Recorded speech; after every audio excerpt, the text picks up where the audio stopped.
Good morning, everybody. Uneducated economist here. It is a very foggy morning and the ships are heading upriver, so you're probably going to hear some foghorns in the background.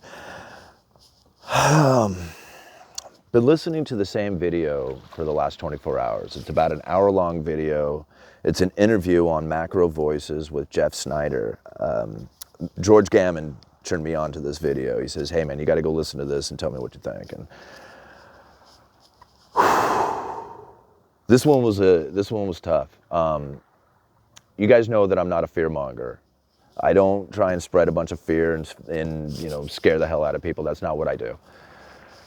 I try to be informative as best I can. And to be honest with you, this video really scared me. When I really started taking in the reality of it, I was a little feared of it, and it's kind of made my stomach hurt a little bit thinking about it and all the implications that come from this. So what it has to do with is it has to do with the world reserve currency. And now, if you're not familiar with how the Federal Reserve operates as far as the world reserve currency, the US dollar is essentially the world reserve currency. When two countries want to do a deal with one another, they do it in US dollars. And more or less, it's just an account transfer at the Federal Reserve.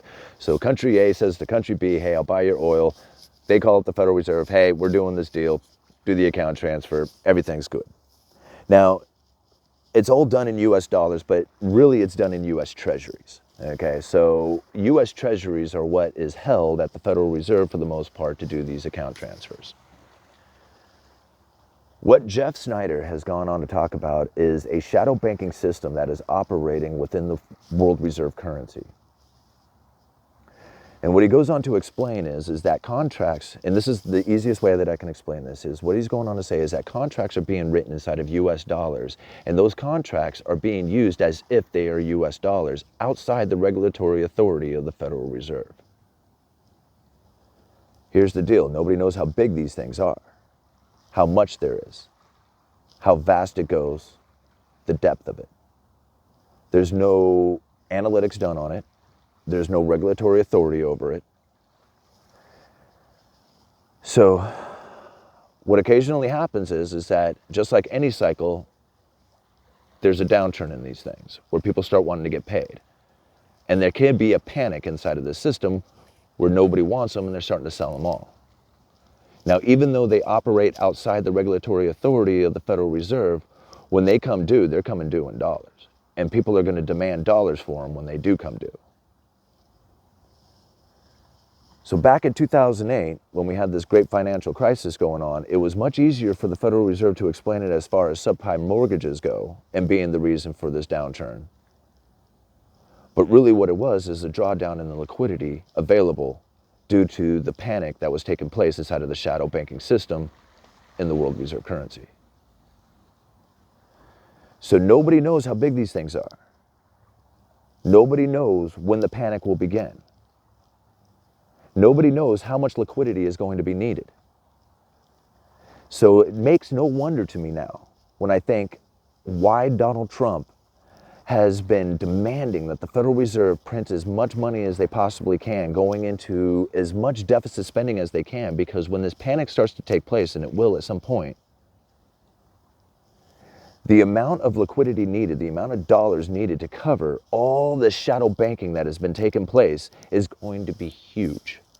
The amount of deficit spending is going to be vast. It would have to be immensely bigger than it is now.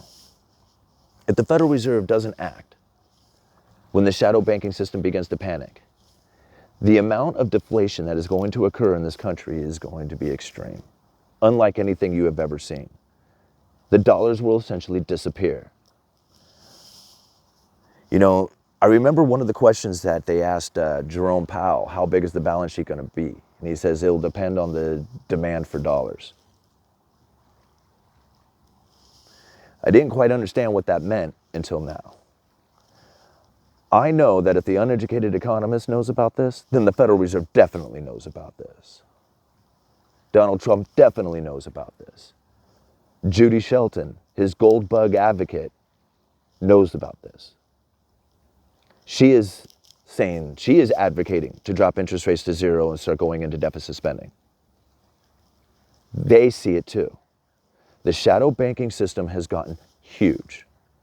It is far beyond anything that anybody could possibly imagine because nobody knows how big it really is. I'm going to leave a link down in the description for you guys. It is quite a long video. It is very complex. I hope this video kind of gives you a little bit of insight before it starts so you can really take in the information inside of it. Uneducated economist, I would really like for you guys to let me know.